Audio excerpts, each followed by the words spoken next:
Hi friends, నేను మీ Deepika. Welcome to Ramya Deepika kitchen. Hi అండి, ఈరోజు మనం పాల తాలికలు ప్రిపేర్ చేసుకుందామండి. పాలు వేరకుండా తాలికలు అనేవి తయారు చేసుకోవచ్చు. ఒక బౌల్లోకి 3 టేబుల్ స్పూన్ల సగ్గుబియ్యం తీసుకోవాలండి. ఒక గ్లాస్ వాటర్ వేసుకుని సగ్గుబియ్యాన్ని ఒక గంట పాటు అయితే నానబెట్టుకోవాలండి. సగ్గుబియ్యం నానబెట్టుకోవడం వల్ల త్వరగా ఉడుకుతాయి అనమాట. ఒక కప్పు బియ్య పిండి కొలతలతో నేను చెప్తున్నానండి. స్టవ్ ఆన్ చేసుకుని కడాయి పెట్టుకుని ఒక కప్పు వాటర్ వేసుకోవాలండి. 2 టేబుల్ స్పూన్ల బెల్లం తురుము వేసుకోవాలి. బెల్లం వేయడం వలన తాలికలు అనేవి తినేటప్పుడు చప్పగా అయితే ఉండడం అనమాట, తీగా ఉంటాయన్నమాట అండి. ఈ విధంగా వాటర్ మరిగాక ఒక కప్పు బియ్య పిండి వేసుకోవాలండి. బియ్య పిండి వేసుకుని ఉండలేమీ లేకుండా కలిపేసుకోవాలండి. ఈ విధంగా కలిపేసుకున్నాక స్టవ్ ఆఫ్ చేసుకోవాలండి. ఈ విధంగా కలిపేసుకున్నాక స్టవ్ ఆఫ్ చేసుకుని ప్లేట్లోకి తీసేసుకోవాలండి.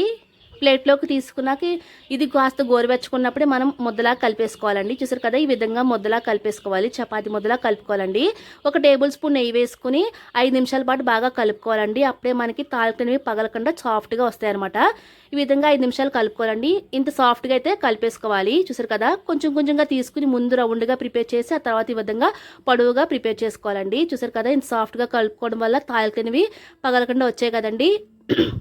ఇదే విధంగా అన్ని తాలికలు ప్రిపేర్ చేసుకోవాలి. మూత పెట్టుకుని కవర్ చేసుకోవాలండి, లేకపోతే ఆరిపోతాయి అనమాట. ఒక కప్పు బెల్లం తీసుకోవాలండి. స్టవ్ ఆన్ చేసుకుని బౌల్ పెట్టుకుని ఒక కప్పు బెల్లం, అరకప్పు వాటర్ వేసుకుని కరిగించేసుకోవాలండి బెల్లం. దీనికైతే పాకం అయితే రానవసరం లేదు. ఈ విధంగా ఒక మరిగాక వడకట్టేసుకుని బౌల్లోకి తీసేసుకోవాలండి. స్టవ్ ఆన్ చేసుకుని కడాయి పెట్టుకుని దీనిలో 2 టేబుల్ స్పూన్ల నెయ్యి వేసుకోవాలి. నెయ్యి హీట్ అయ్యాక జీడిపప్పు వేసుకుని ఫ్రై చేసుకోవాలండి.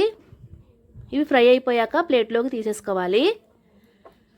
ఇప్పుడు బాదం కూడా వేసుకుని బాదం కూడా ఫ్రై చేసుకోవాలండి. బాదం కూడా ఫ్రై అయిపోయాక ప్లేట్లోకి తీసేసుకోవాలి. ఇప్పుడు కిస్మిస్ కూడా వేసుకుని ఫ్రై చేస్తున్నానండి. ఇవి కూడా ఫ్రై అయిపోయాక వీటిని కూడా మనం ప్లేట్లోకి తీసేసుకోవాలి.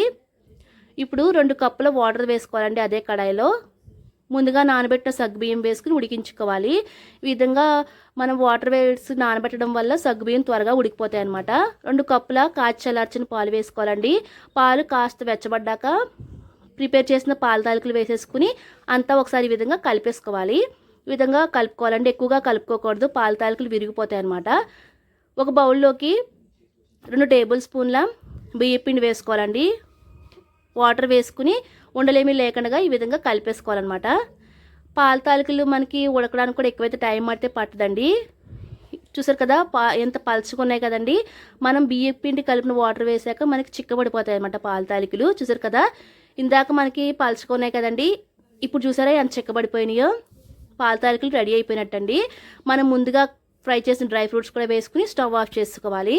స్టవ్ ఆఫ్ చేసుకున్నాక మనం ముందుగా ఉడకపెట్టినాం కదండి బెల్లం వాటర్, అప్పుడు వేసుకోవాలండి.